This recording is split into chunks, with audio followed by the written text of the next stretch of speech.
जब हम किसी भी प्रकार का काम करते हैं तो हम उस काम को बारीकी से पहले जानते हैं, उसके बाद में उसको करना शुरू करते हैं।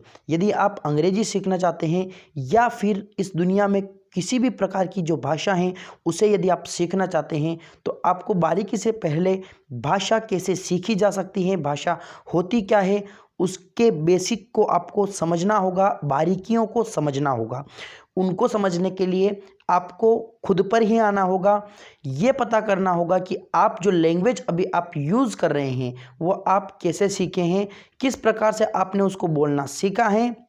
यदि आपने ये सीख लिया कि आप उस लैंग्वेज को कैसे सीखे हैं तो ये आपके लिए बहुत ही ईजी हो जाएगा कि किसी भी प्रकार की लैंग्वेज आप आसानी से सीख पाएंगे।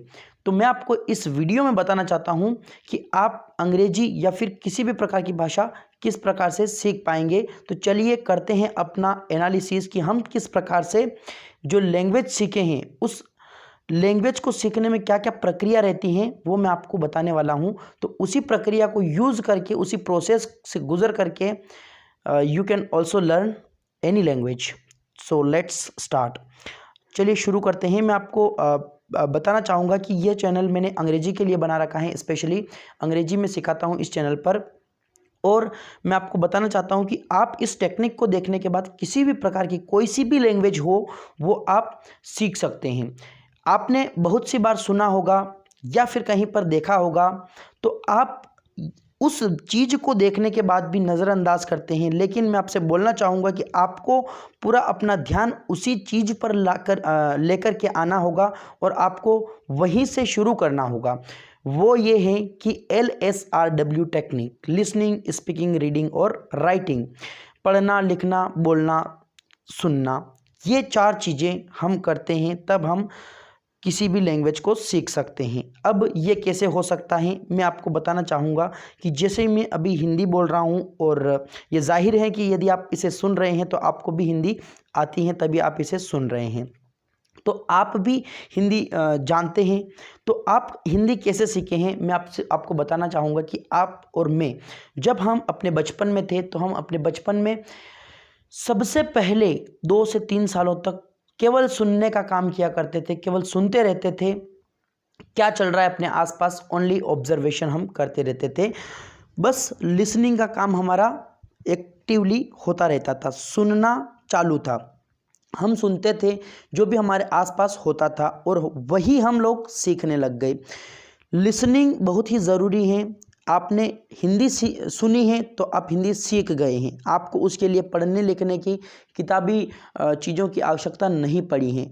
लेकिन यदि आप किसी दूसरी लैंग्वेज को सीखना चाहते हैं तो आपको ये तो ज़रूर करना होगा, आपको लिसनिंग करनी होगी, आपको उसे सुनना पड़ेगा। आपको किताबों के माध्यम से आप उसे सुन नहीं सकते, तो आपको क्या करना होगा, आजकल टेक्नोलॉजी का ज़माना है तो आपको उसे यूज़ करना होगा और मैक्सिमम आपको यही करना है कि उस लैंग्वेज को सुनना है जो लैंग्वेज आपको सीखनी है। लिसनिंग के बाद आता है स्पीकिंग। स्पीकिंग मीन्स उसको बोलना, जो आपने सुना है उसको ही आप रिपीट कीजिए। उसको यदि आप रिपीट करेंगे तो आपके मुंह पर आएगी वही लैंग्वेज, जो आप सुनेंगे वही आपको रिपीट करना है, वही बोलना है, वही दोहराना है। उसको समझ करके सबसे पहले यदि आपने उसे सुना है तो आप थोड़ा सा उसे समझेंगे, उसके बाद में आपको उसको बोलना है। किस समय पर वो बात बोली गई है उसी समय पर आपको भी उसे यूज़ करना सीखना है। साथ ही साथ अगले टिप पर चलते हैं, अगले पॉइंट पर चलते हैं जो कि हैं रीडिंग। रीडिंग मीन्स पढ़ना। अब हमें उस लैंग्वेज को पढ़ना सीखना होगा, क्योंकि ओनली सुन करके तो हम उसको बोलना सीख जाएंगे, लेकिन हमें लिखना कब आएगा, जब हम उसको पढ़ना सीखेंगे। सबसे पहले हमें पता होना चाहिए कि यदि अगर हम हिंदी सीख रहे हैं तो उसमें कितने अल्फ़ाबेट, उसमें वर्णमाला में कितने अक्षर होते हैं, और यदि हम अंग्रेजी जानते हैं तो हमें पता होना चाहिए, और हमें सीखना है अंग्रेजी तो हमें पता होना चाहिए कि उसमें जो अल्फ़ाबेट होता है, अल्फ़ाबेट में कितने लेटर्स होते हैं, ये हमें जानना ज़रूरी होता है। तो इस प्रकार से हम रीडिंग सीखते हैं। रीडिंग के बाद हम राइटिंग सीख जाते हैं कि हम उस जो सीखा है हमने रीडिंग के ज़रिए उसको हम लिखना, हमारी उससे राइटिंग स्किल इम्प्रूव होती है। तो यदि आपको बोलना है तो आपको सुनना है ज़्यादा से ज़्यादा, और यदि आपको अच्छा लिखना है तो आपको ज़्यादा से ज़्यादा पढ़ना होगा। तो यही टिप LSRW की इसी प्रकार से काम करती है। तो आपको भी यही ज़्यादा से ज़्यादा फॉलो करना होगा, और ये कोई 1 दिन का 2 दिन का काम नहीं है, आपको इसे समय देना होगा। जिस प्रकार से आप अभी हिंदी जानते हैं, किसी भी प्रकार की लैंग्वेज जानते हैं, तो वो इसी प्रकार से जानते हैं कि आपने उसे समय दिया है, आपने उसमें बहुत ही अपना समय इन्वेस्ट किया है। आज तक जब आप बच्चे थे तब आपने 2 से 3 साल सुनने में दिया है, उसके बाद में आपने बोलने की कोशिश करते करते आपने 5 साल आपने इन्वेस्ट किए हैं। 3 से 5 सालों की शुरू से लगा करके 5 सालों तक की जर्नी यही तक रहती है। उसके बाद में कहीं ना कहीं जा कर के आप रीडिंग करना शुरू करते हैं। रीडिंग आपकी 5 साल 6 साल तक आप आते हैं, तब आप रीडिंग करना सीखते हैं, और आपकी जो राइटिंग स्किल हैं वो उसके बाद में ही इम्प्रूव होती हैं। यदि आप चाहेंगे कि मैं शुरुआत में ही राइटिंग स्किल को ये डेवलप कर लूँ, तो वो ये है कि वो नहीं हो पाता है। तो आपको इसी प्रोसेस के माध्यम से चलना होगा।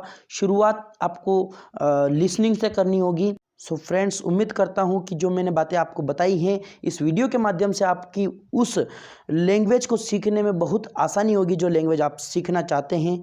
और फ्रेंड्स, आपसे अनुरोध करना चाहूँगा कि यदि वीडियो अच्छा लगा है तो इस वीडियो को लाइक ज़रूर करें, और आपके ऐसे फ्रेंड्स भी होंगे जो कि किसी लैंग्वेज को सीखना चाहते हैं, उनके साथ भी इस वीडियो को शेयर ज़रूर करें। इस चैनल को आपने इतना प्यार और सपोर्ट दिया है उसके लिए भी आपका बहुत बहुत धन्यवाद। मिलते हैं अगले वीडियो में। जय हिंद, जय भारत।